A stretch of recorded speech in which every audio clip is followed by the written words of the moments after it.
Hello, everyone. How are you? Good evening.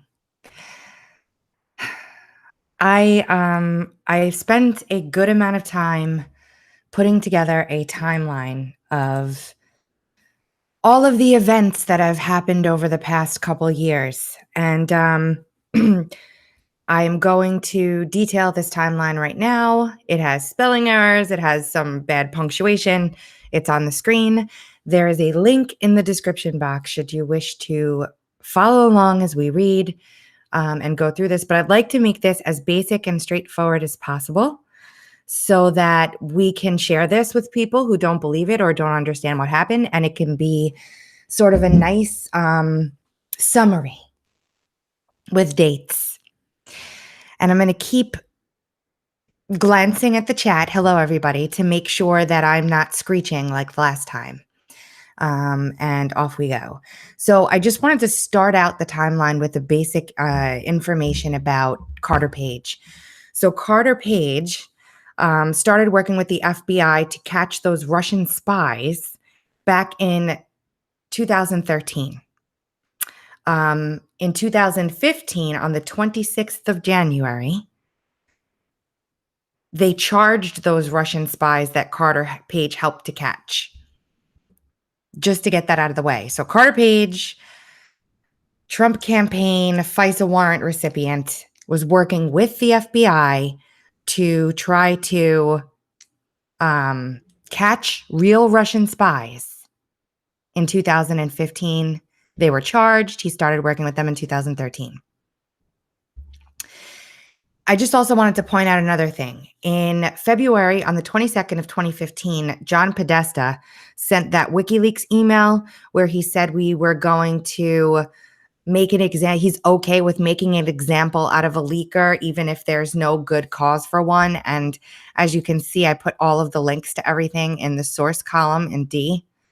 So that was way before WikiLeaks stuff came out. On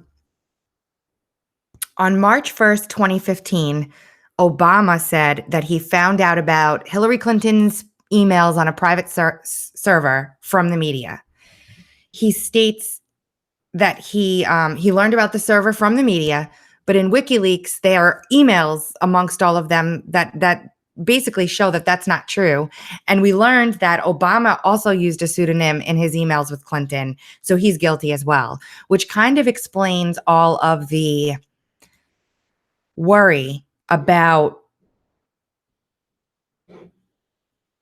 Clinton being caught with these emails, because Obama emailed her too, and they start freaking out. We're going to have to cover that up. We're going to have to do something about that. June 16th, 2015, Donald Trump decides to run and formally announce his candidacy with a campaign rally and a speech at Trump Tower, the famous elevator. On the 10th of July, 2015, they opened the Clinton email investigation. On the 15th of July, Comey announces that they're actually it actually starts moving forward, and there's paperwork to prove that on the FBI vault. September 1st, 2015, Fusion GPS begins its first opposition research for Republicans. Glenn Simpson testifies in his testimony that the Free Beacon, which is a Republican neocon kind of paper media outlet, hires them for opposition research in September of 2015. On March 1st of 2016, or in March of 2016, Admiral Mike Rogers notices that there are issues with the FISA process. He becomes aware of ongoing and intentional violations of FISA. On the 14th of 2016, March 14th, 2016, Papadopoulos emails the Trump campaign about meeting with Russians. According to the statement of offense, while traveling in Italy, he met an individual who was a professor based in London, and that professor claimed to have substantial connections with Russian government officials, which Papadopoulos thought could increase his importance as a policy advisor to the campaign. He joined the campaign on the 21st, along with Carter Page. There's lots of articles on Page being a no one and Page agreeing his role was like a loose role and he's been sort of voluntarily sending policy papers. There were 2 outlets, not one actually, that picks up ties to Russia. And I put them in the source column for you guys. On the 24th of 2016, March 24th, 2016, I should say the month, Papadopoulos emails campaign officials. So this is like a week after, not even 3 days after he joins the team. He emails campaign officials that he had a lunch with a good friend in Russia who introduced him to Putin's niece. And the topic was to arrange a meeting between the campaign and Russian leadership so they could discuss ties under President Trump. They would like to either go to Moscow or, host in a neutral city. This is 3 days after. 3 days after Papadopoulos joins the campaign. It's just really shady. On the 28th of March in 2016, Paul Manafort joins Donald Trump's team to assist with delegate strategy. Interesting the timing. Within a week of Page and Papadopoulos, Manafort is also on the Trump team.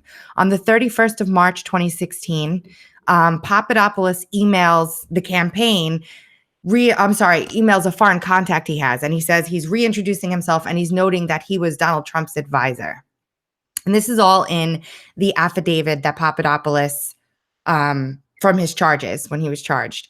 On April 1st of 2016, Fusion GPS abandons the Republican people that are funding the dossier, or they cut ties with him, and it begins for Clinton and the DNC and Perkins Coie on behalf of the campaign.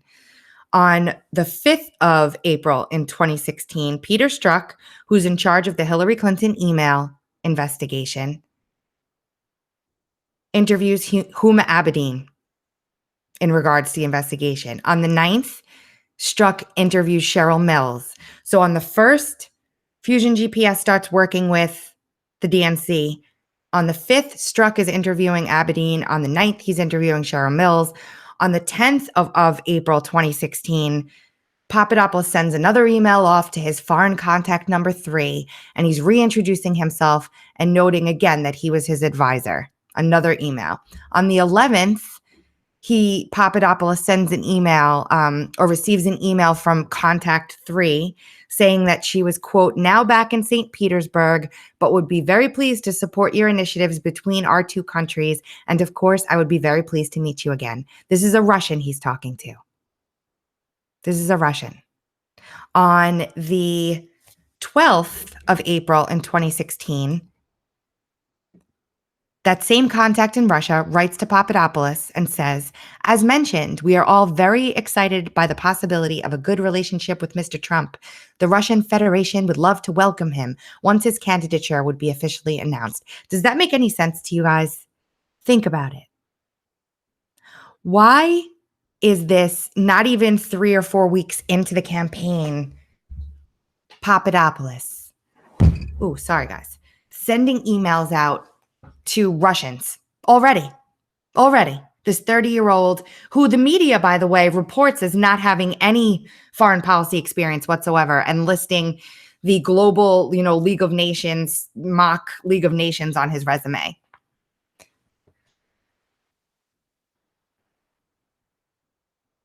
Very weird. On 4/18/2016, another foreign contact emails Papadopoulos stating that he had a long conversation with a dear friend who's also a Russian about possibly meeting the 2 of you. They're ready to meet with you in London or the USA or Moscow, putting the 2 of you in touch to discuss when and where that will be.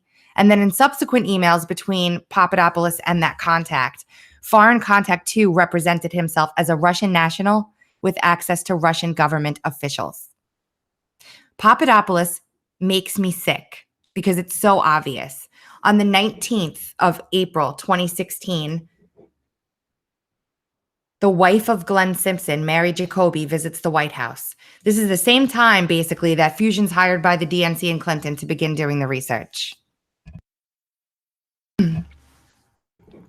On the 22nd, there's another email to Papadopoulos thanking him for an extensive talk and proposing again to meet in London or Moscow. He replies by suggesting that, quote, we set one up here in London with the ambassador as well to discuss a process moving forward. How overt is that? And the whole time he's emailing, by the way, we've got the Trump campaign saying, we don't want anything to do with this. On the 28th of April in the year 2016, the first media report that I could find regarding Russian collusion, refresh the screen if the video is not playing for you guys. The very first article that I could find in regards to Russian collusion was in Politico, and it was about, how how RT has Donald Trump in there they're reporting on him on RT, and that, Trump has praised Putin in Russia. On May 1st of 2016, Carter Page emails the Trump campaign, or in the month of May, I should say. Hold on, I'm just going to say.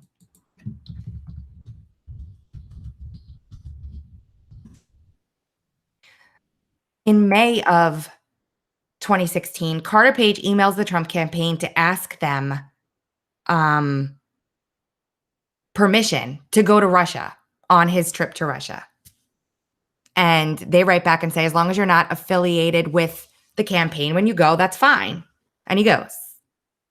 On the 15th of, on the 2nd of 2016, that's when James Comey begins, on May 2nd, begins drafting the exoneration of Hillary Clinton. So he starts saying Hillary Clinton is innocent before he does any of the work needed to do to figure that out. And he starts drafting that in May of 2016 on the 2nd. On the 15th of May in 2016, Fusion GPS hires Bruce Orr's wife, Nellie Orr, to work with them on the Trump-Russia dossier. Nellie Orr with ties to, ties to the CIA, did work for the CIA. I have several videos on this. Nellie Orr, wife of a high-ranking Justice Department official, starts working with Fusion GPS on the dossier for the DNC that was used to get FISA warrants on Carter Page to spy on the Trump campaign. On the 16th of May, Robert Mueller meets with Donald Trump. I'm sorry, this would be 2017. My bad. Whoa. See, I did everything by hand. That's proof. Oops. Sorry, guys.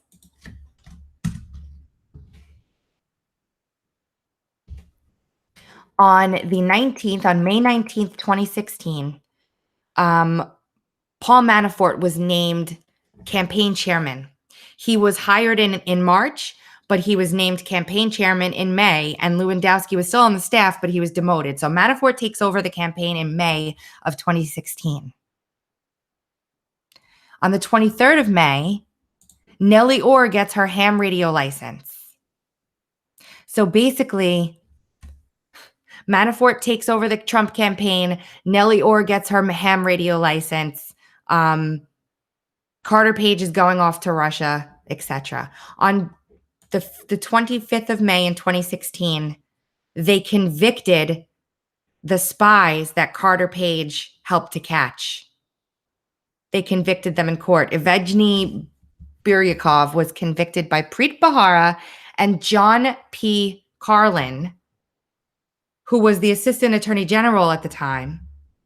That name's going to come up again. It's coming up again. In June of 2016, Christopher Steele is hired by Fusion GPS to gather information on Trump from Russia. Former spy for MI6, etc. Hired by Christopher Steele. On the first, in June of 2016, while Christopher Steele is being hired by Fusion GPS, Mike Rogers orders the compliance officer at the NSA to run a full audit He goes to court, he requests the audit, he suspends the about queries, and he reports the activity to the DOJ. So he notices that these things are being abused and he pulls the red flag. Also in June of 2016, the very first FISA warrant that the FBI attempts to get is denied. And it's said to have named Trump. Interesting to note that in the final year of the Obama administration, the court declined a record number of FISA requests, a record number of them, lots of them probably regarding the Trump campaign. I think that there were 3 attempts before this, outside of this one. On the 9th of June, do you guys see how these dates are kind of lining up? It's pretty crazy. On the 9th of June, Natalia Veselnitskaya meets with Don Jr. That meeting is set up by Rob Goldstone, who represents Agalarov, who's a Russian Emin, his name is. He's a Russian pop star, and his father is like a famous oligarch, in Russia. And he sets up this meeting. So Don Jr., Manafort, and Kushner go to Trump Tower. They meet with this Russian lawyer, Veselnitskaya, who promises to have information on Hillary Clinton. They sit down and she wants to talk about the Magnitsky Act. Also in that meeting was the translator from Meridian, who was the translator for Hillary Clinton at the State Department. And the Meridian Foundation is in Washington, D.C., and it is stacked to the hilt with Clinton Foundation donors. On June 9th, 2016, the same day. Oh no. On the 9th of 2016, this is wrong.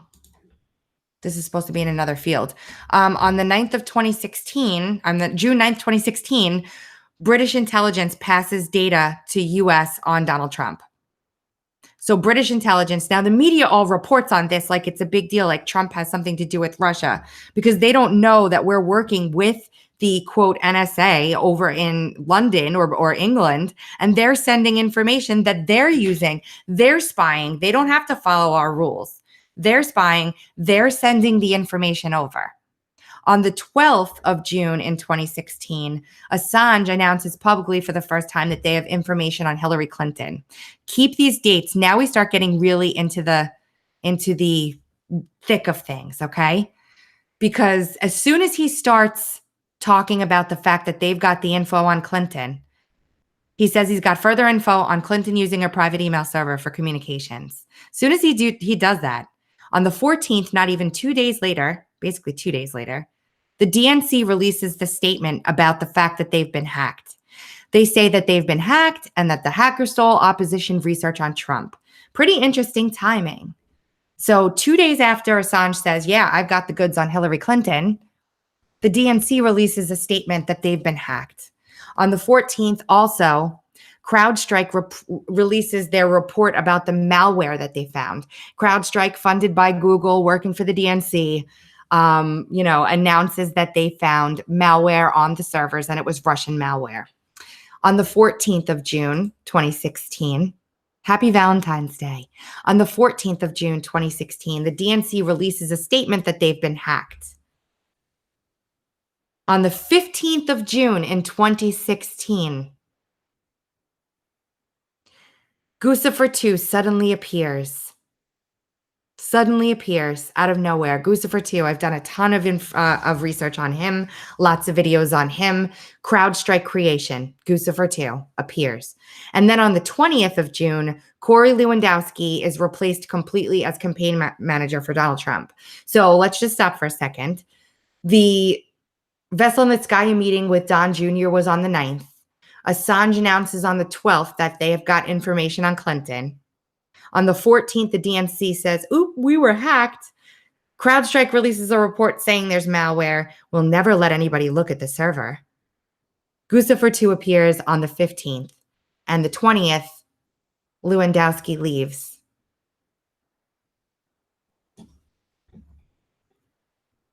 On the 1st of July in 2016, the DNC lawsuit was served by Sean Lucas on the DNC. in the month of June, Steele first spoke with the FBI. So Christopher Steele first speaks with the FBI in July of 2016. He goes to them with the first page of the dossier, which has the sexual innuendo on it. He goes and says, I'm really concerned that the Russians can use this as blackmail material. That first page was provided to Steele supposedly by Sergey Milyan. Sergey Milyan denies that he ever said any of this stuff. They still claim that was the source. Sergey Milyan was the source. He's saying, no way. It's not true. That can't be possible. None of this stuff is verified. None of it's verified. On the 2nd of July in 2016, the day after, or I think Steele talked to the FBI a couple days after this, but Hillary Clinton is interviewed by Peter Strzok without going under oath for a few hours on July 2nd in regards to the email server. A couple days later, Christopher Steele runs to the FBI with the first page of the dossier. On the 6th of July, 2016, James Comey announces that the Hillary Clinton email investigation is over. On the 10th of July in 2016, a month after the DNC servers were, quote, supposedly hacked, Seth Rich is murdered in a botched robbery in Washington, D.C. The DNC emails are released by WikiLeaks and DC Leaks on the 22nd of July, 2016. They start releasing the DNC emails. On the 24th of 2016, 7/24, Debbie Wasserman Schultz resigns from the DNC. On the 27th of 2016, Loretta Lynch meets Bill Clinton on the tarmac, and they supposedly talk about grandkids. Supposedly, Bill Clinton. Now, what's really interesting about this is Comey decides the investigation is over and exonerates Hillary Clinton. Bill Clinton meets with Loretta Lynch on the tarmac. Something's wrong here with my timeline. Hold on. Bill Clinton meets with Loretta Lynch on the tarmac. But they already know, Lynch knows that she's exonerated. Lynch knows already that she's been exonerated. But Bill Clinton doesn't know that yet. So that's interesting. I'm just trying to see something here because I feel like my dates aren't right.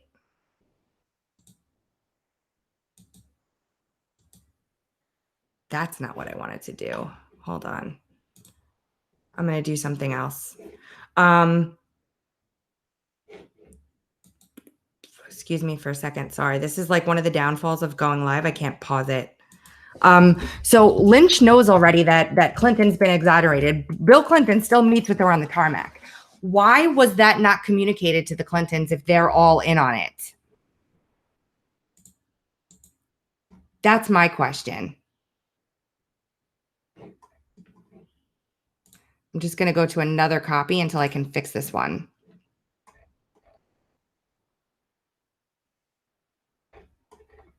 Okay.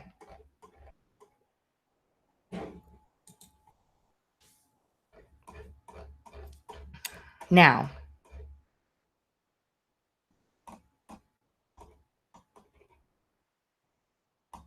Hillary Clinton, DNC emails released. Here we go.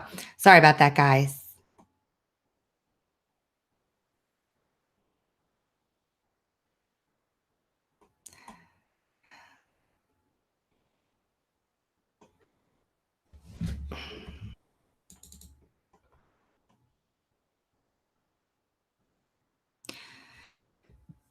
Strzok starts a counterintelligence operation on Papadopoulos in 2016, in July. And he begins investigating him, I guess, for collusion or something of that nature. He's charged on July 28th of 2017, which this is where the problem's coming in. The first time that Hillary Clinton ever mentions Russian collusion was on July 31st of 2016. She says, "We know Donald Trump has shown a very troubling willingness to back up Putin." It's too big. 175 is too big. Sean Lucas passes away on August 2nd, 2016. It was labeled an accident as a result of a combination of drugs, including kratom, which is a natural, it's a plant, which was actually just classified as Schedule 3. It was classified by the FDA as a drug, which is either they're going to take it, regulate it, and tax it to death, or that's a whole different topic, which is really bad. On the 15th of August in 2016 is when when Peter Strzok sends the text message about there needing to be an insurance policy. On the 19th of August, Manafort leaves the Trump campaign completely. So Paul Manafort leaves the campaign in August of 2016 after Peter Strzok has opened up a counterintelligence investigation into Papadopoulos. We also, on the 26th of August, find out that someone was trying to bleach bit Hillary Clinton's email servers. Gowdy reveals in an interview that Clinton used BleachBit on her server. On the 27th of 2016, in August, Harry Reid sends a letter to James Comey where he states, "I've recently become aware that the Russian government is tampering in our election." And the letter's linked there. So what the thought is here is that somebody, Brennan or Clapper, somebody goes to Harry Reid, or even Comey goes to Harry Reid, briefs them about the dossier, and they then go and Harry Reid sends an email to the FBI saying, "Hey, FBI, you need to get into this." I think it was probably CIA that did this, because I think the CIA is the one who met with Harry Reid, and they couldn't do this. They're not a law enforcement agency inside of the country, so they couldn't do this. They had to get the FBI to do it. So then on the September 1st of 2016, still before the election, guys, still before the presidential election, Jonathan Weiner, he's a State Department official in the Obama State Department, says that Clinton cronies Sidney Blumenthal and Christopher Steele passed the dossiers to him in September of 2016. On the 4th of September in 2016, we found out that the Clinton cabal destroyed their devices, and that's when CNN on air kind of freaked out. On the 21st of September, the New York Times, the Washington Post, and Yahoo are verbally briefed by Steele on the Russian dossier. So in September, Steele goes to the media frantically trying to get people to listen to him about the dossier. The first FISA warrant is approved in October of 2016 on Carter Page. The FISA warrant is retroactive, and it can cover up to 2 hops. In other words, they can surveil whoever you're talking to in email, on the phone, etc., and whoever they're talking to. 2 hops. That's what a hop is. So that's when the first FISA warrant's approved for Carter Page in the memo. Also on the 1st of October is when Jay Johnson started announcing that he wanted to vote for, he wanted the voting infrastructure in the states to be labeled critical infrastructure so that they could have control over it federally. And he says that they're already seeing a widespread sort of scanning of local hardware on in states by foreign actors. But what's interesting about that is all of the states involved have denied that that's the case and have actually turned around and said, you guys were actually hacking us. Department of Homeland Security has actually been hacking us. Not Russia, not any other, hostile parties or actors. The whole point of this was to federalize the election, and they failed, thankfully. On the 1st of October, in the month of October, I'm sorry, Christopher Steele met with the FBI in Italy again. Now, remember, Christopher Steele had tried to get the FBI to start looking into this stuff in earnest with the first page of the dossier back in June.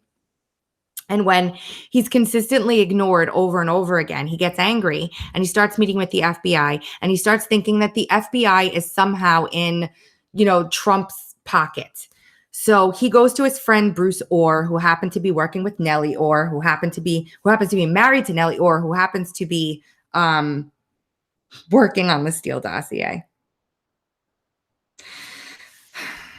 On the 7th of October, WikiLeaks starts releasing the Podesta emails.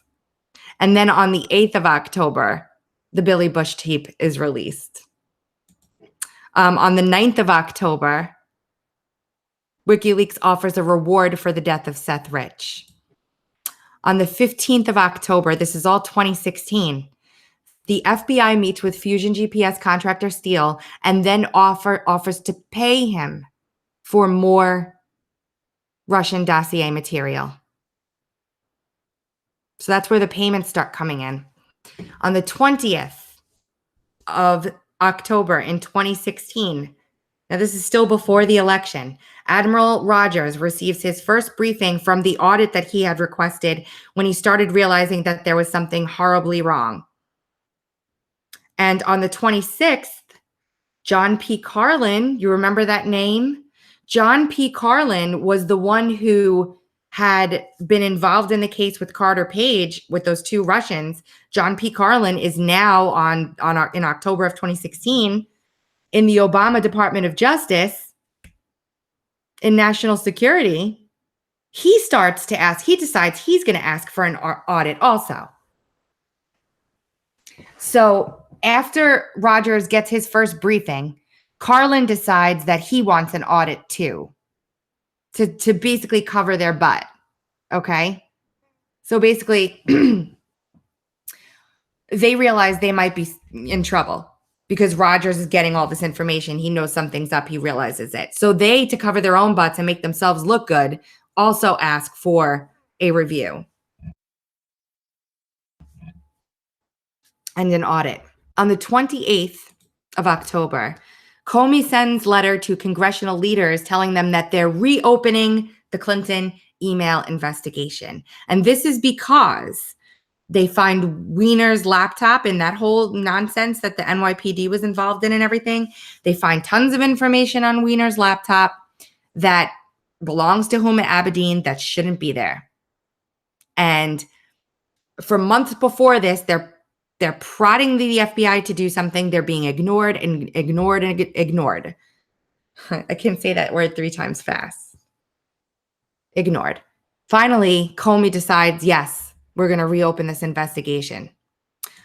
On the 1st of November, right before the election, Kramer from the McCain Institute travels to meet with Steele. House Intelligence Committee Devin Nunes issues a subpoena to David Kramer, a former State Department official who in late November traveled to London to receive a briefing and a copy of the Trump dossier from its author, former British spy Christopher Steele. He then returns to the U.S. and he gives it to John McCain.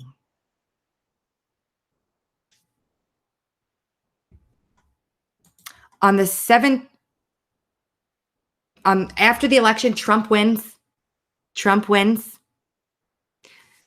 It's after the election. They're in the transition. You see the elevator. You see everybody going up into Trump Tower to meet with Trump during the transition. He's full steam ahead trying to build his team, get everything together, right? Admiral Mike Rogers goes to Trump Tower on the 17th of November. He goes without notifying Obama and everybody goes nuts and starts calling for him to step down. The day after, on the 18th, the Trump transition team haphazardly grabs their stuff and moves to Bedminster, New Jersey.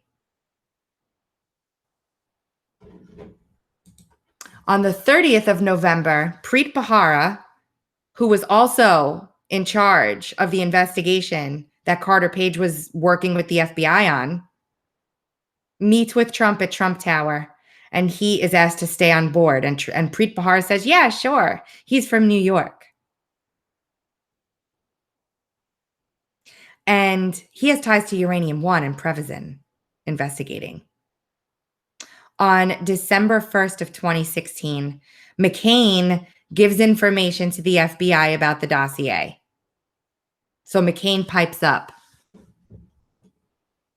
On the 29th of December, Obama places sanctions on Russia because of their interference in the election. He expels the diplomats. Flynn speaks with Kislyak that same day. On the 1st of January 2017, or somewhere around there, the FISA warrant is renewed for the first time. Then it's renewed again on the 20th of in April and in July of 2017. But the first time was in January. Nunes learns of the surveillance that had been going on also in January. I wanted to read an article to you, but I'm going to skip that for right now. You guys have it here. It's really good, this article. Nunes goes and he learns about all the stuff that's been going on. Remember, he gets all kind of freaked out and everything. That's going to come in a couple days. But on the 9th of January, the Inspector General, the 9th of January, 2017, the Inspector General begins his investigation. It will be a wide-ranging investigation encompassing Comey's various letters, public statements on the matter, meaning Donald Trump, Russia, and whether the FBI or other Justice Department employees leaked non-public information. Very wide-ranging investigation that went on for an entire year. The first time that it's reported in the mainstream media that Flynn speaks with Kislyak, who's the Russian ambassador, is on the 13th of January, 2017. It was reported in the news that this happened before Flynn is interviewed by Strzok. So in other words, if Flynn is looking at anything in the media is running around like their heads are on fire, reporting that Flynn spoke to a Russian, let alone the Russian ambassador, let alone that he did absolutely nothing wrong. So Flynn should have known that it was already public knowledge before he spoke to the investigators in the FBI and supposedly, quote, lied. That's my point there. On the 20th, Inauguration Day, Susan Rice emails herself that email documenting the meeting that Comey had with Obama and herself. And there was one other person, I can't remember who it was in there. They said that Comey had said under oath that he had only met with Obama twice and never about any investigations. And during his testimony, all he ever used to say was, it's never proper for a president to meet with an FBI director. And yet he met with Trump over and over and over again. And I'm thinking to myself, well, why are you taking the meetings then? And then he writes memos about the meetings and he leaks them to his friends in the media. I wonder if he leaked any memos that he wrote to the media in regards to the Obama meetings he had. On the 24th of January, 2017, Flynn is interviewed by Peter Strzok. That is 10 days after the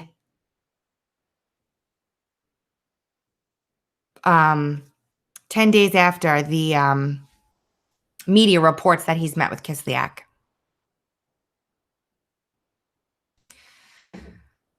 On the 30th of January, that Russian operative I told you about earlier, Sergei Milyan, is publicly named as the source of information for the dossier. And there's an article here for you to look through. On the 1st of February, Nunes goes to the White House and he views the documents in a skiff. He had to go to the White House to review these. The ODNI, which is the Director of National Intelligence, was Coates. He was nominated on January 5th, but he wasn't confirmed until March. So you'll see in a second when I get to March what happens. So the ODNI at this time is not, he was nominated but was not approved until March. There is no Trump team. There is no Trump team ODNI at that point in time. Mike Flynn resigns on February 13th, almost a little over a year ago today. He resigns his position amidst claims he lied to VP Mike Pence about his calls with Kislyak. I still don't like this. Donna Brazile leaves the DNC on February 27th, 2017. Trump tweets on March 4th, 2017. Remember what I told you about March? What happens in March? The ODNI is approved. Several tweets. He tweets. He says, terrible. Just found out Obama had my, quote, wires tapped in Trump Tower just before the victory. Nothing found. His tweets are linked in that article. That's March of 2017. On the 20th of March, Comey testifies in front of Congress that he was instructed not to speak of all these operations that were going on behind the scenes because Priestap, who's the director of counterintelligence, asked him not to tell them.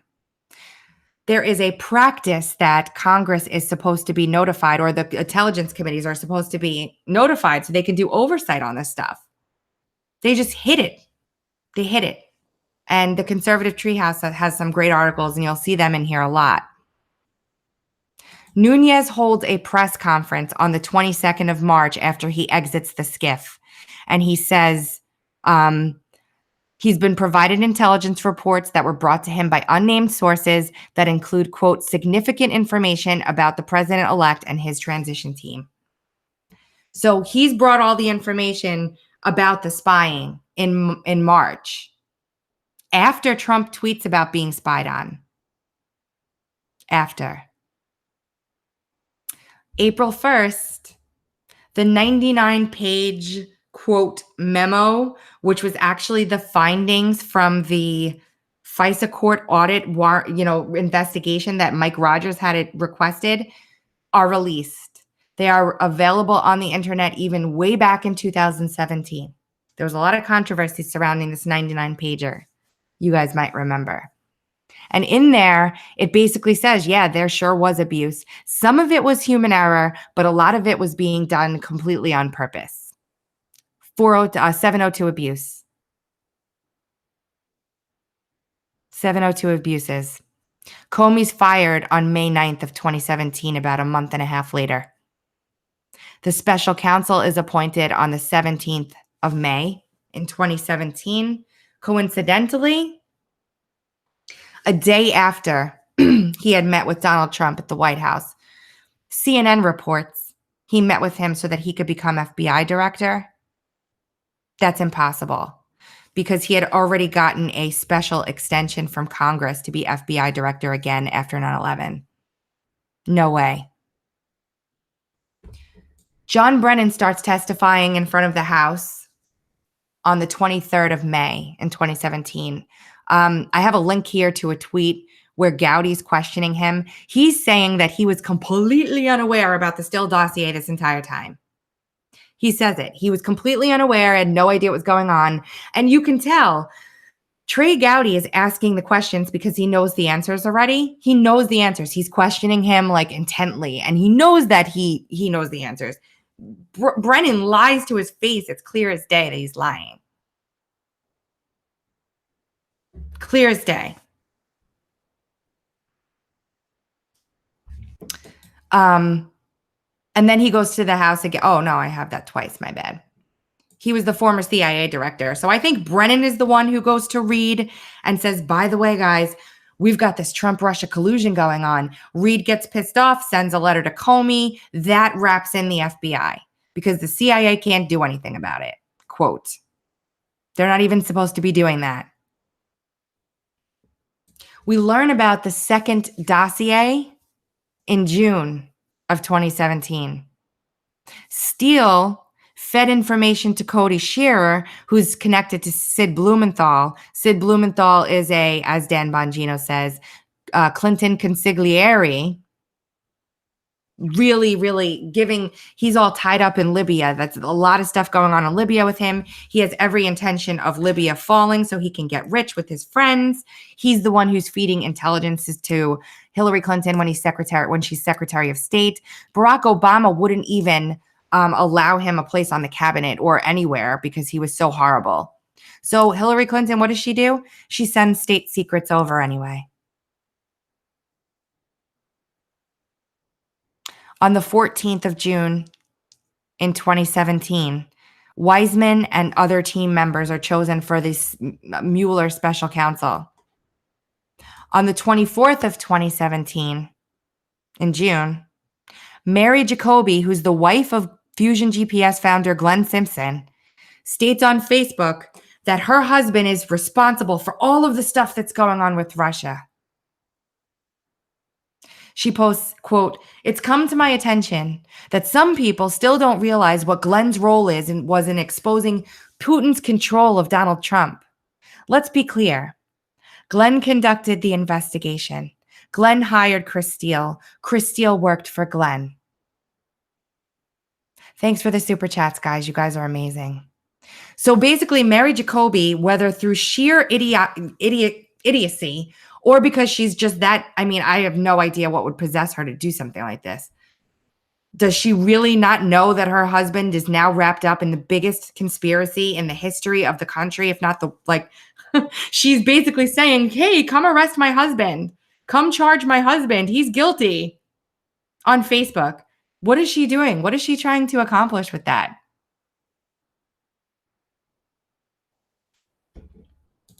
On the 13th of July in 2017, it's the first day that Peter Strzok was brought on board for the special counsel investigation.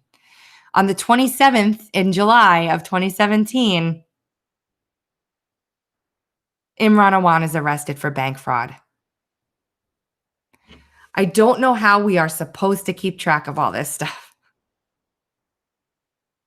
On the 27th, James Baker goes under investigation as a leaker and a top suspect. It could either be national security information or other information.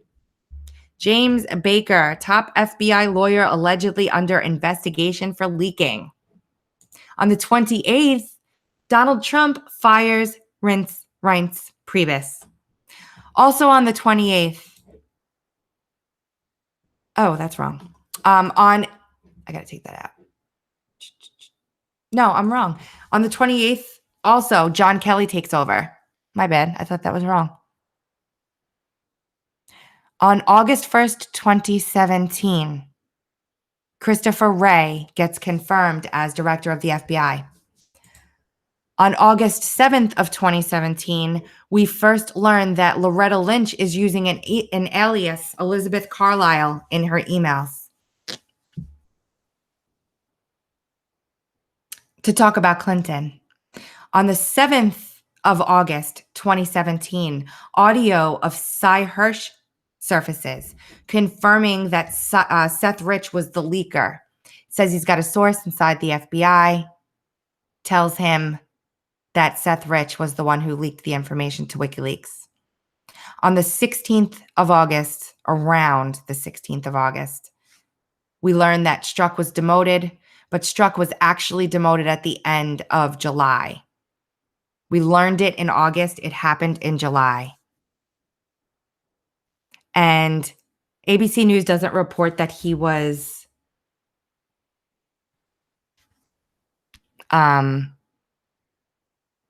ABC News doesn't report that he walked away. I mean, they report he walked away. They don't report that he was actually demoted.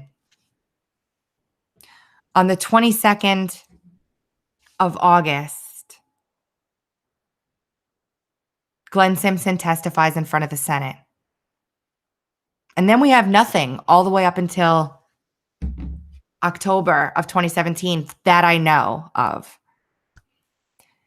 where Bannon is fired on the 19th.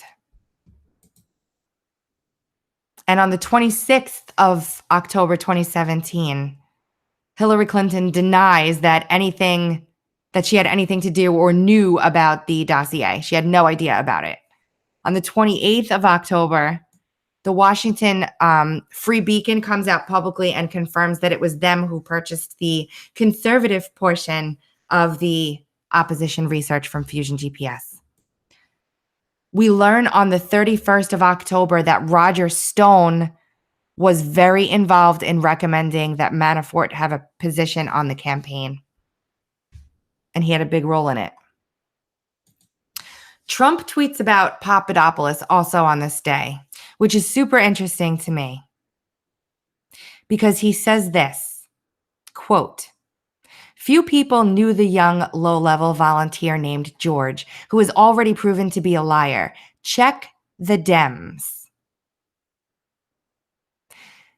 Trump knows that Papadopoulos was a plant on the campaign. You remember just a little while ago, we were going over what he was emailing like a week after he joined the campaign. I'm telling you. And he flipped and he's feeding information to Mueller. I'm sorry. It's happened. I can't let go of it. I just can't. I know a lot of people think I'm crazy for that, but hey, what are you going to do? On the 31st, Sarah Huckabee Sanders, this is interesting, actually claims that the White House had a claim or had a hand in Papadopoulos' arrest. She says, Papadopoulos is an example, actually, of someone doing the wrong thing while the president's campaign did the right thing. All of his emails were voluntarily provided to the special counsel by the campaign, and that's what led to the process and the place that we're in right now. The campaign fully cooperated and helped with that. What Papadopoulos did was lie, and that's on him and not on the campaign. We can't speak to that. They knew he lied because they provided the information to the special counsel. The Trump campaign did. That's how they were able to arrest him. November 2nd, Donna Brazile releases her book. She states the primary was rigged for Clinton. She was scared for her life after Seth Rich was killed. No end. Carter Page testifies in front of the House on the 3rd of November, 2017. I did a good analysis on Papadopoulos a few months back. I did really good work on that, I have to say. I broke the whole thing down.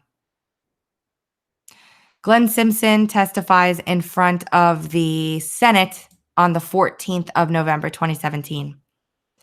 Sessions announces also on the 14th that they're beginning the leak investigations in earnest. On the 30th of November, 2017, Flynn is formally charged by Mueller for making false statements. And on the 30th, also, Eric Prince of Blackwater fame testifies about his ties to Russia, in quotes. Flynn also enters his plea guilty with Judge Contreras of the FISA court. On the 6th of December, we get both transcripts. We get both transcripts from Prince and Carter Page. They're in the link here that you guys can use. On the 7th, FISA Judge Contreras, quote, recuses himself. That's not true. Joe DeGeneva states that FISA Judge Contreras, who also accepted Flynn's guilty plea, is removed from the case. And he's actually removed hours after Christopher Wray testifies before the House Judicial Committee, and Jim Jordan demands that he wants to see the FISA warrant applications. So Jim Jordan says, I want those applications for FISA. I want to see what's in them. Christopher Wray is testifying. He says that to Wray. And hours later, Contreras recuses himself, quote, or steps down. Yeah, that's just a coincidence, right? Just a coincidence. On the 14th, we get the first release of the Strzok and Page texts, and they come from the IG report. The 21st of December, McCabe testifies in front of Congress. He testifies that the dossier secured the warrant. It was based on the dossier. And on the 9th of this year, we learn that the 9th of January, we learned that Steele had an inside source inside of the Trump camp, who I think I can be pretty confident in saying was Papadopoulos. The appeal for the DNC lawsuit is granted on the 10th of January, and the House votes to release the memo on the 29th. The memo gets released. McCabe steps down or gets, quote, removed on the 29th. And the memo is released on the 2nd of February. See, and I have some months wrong here. Strzok first, it's first leaked that Strzok is inside of a skiff using a cell phone against. Such a breach would compromise Strzok's ability to probe Clinton for mishandling classified information and show a lack of awareness about security breaches. See, this is what I did wrong. I have 18 in all of these. Veselnitskaya met with Glenn Simpson the day before and the day after and the day of the meeting with Trump. I didn't get this one either. Nunez gets investigated for ethics violations right after he has that press conference. They try and take him off and make him recuse himself from this Russia collusion investigation. BuzzFeed publishes the dossier in January of 2017. And Carlin steps down in October of 2017. And this hasn't happened yet.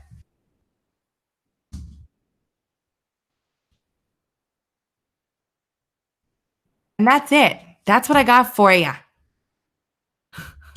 And it took me way longer than I wanted to. Way longer than I wanted to. So yeah, so one more quick thing. So I get an article today in my email that basically says that BuzzFeed is suing the DNC to get access to the server so that they could make the claim that Russia hacked the server. They wouldn't even let the FBI near the server. They refused to comply with the subpoena, the DNC. And now they're suing. BuzzFeed is suing the DNC. BuzzFeed is suing the DNC for access to their computers that they wouldn't even let the FBI near. You can bet that those computers have been wiped, scrubbed, bleach bit, beat with hammers, whatever by now. I'm going to correct the dates on this document, the few things that are wrong on it. And it's available. It's live right now. You guys can access it. Nobody can edit it, though. You can just look at it. And hopefully it helps you. Everything is sourced. Literally everything is sourced. So you can read along and you can look at these articles that I use to source this stuff. A lot of them are really in-depth and very detailed articles, especially the ones from Conservative Treehouse. And I wanted to really, when I did this, it didn't come out exactly how I wanted it to. I wanted to be able to, thank you so much, guys. Thank you for the super chats, everyone. I wanted to continue. Oh my gosh. I wanted to continue with a story. Like I wanted to tell it like it was a story so that you guys would be able to like give it to anybody and anybody could listen to it as though it was a story.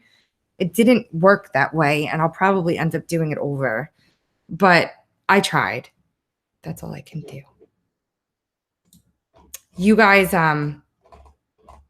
can feel free to share this, I guess, with anybody that you want to. You can make your own copy, take it, use it, alter it, add to it. I don't care.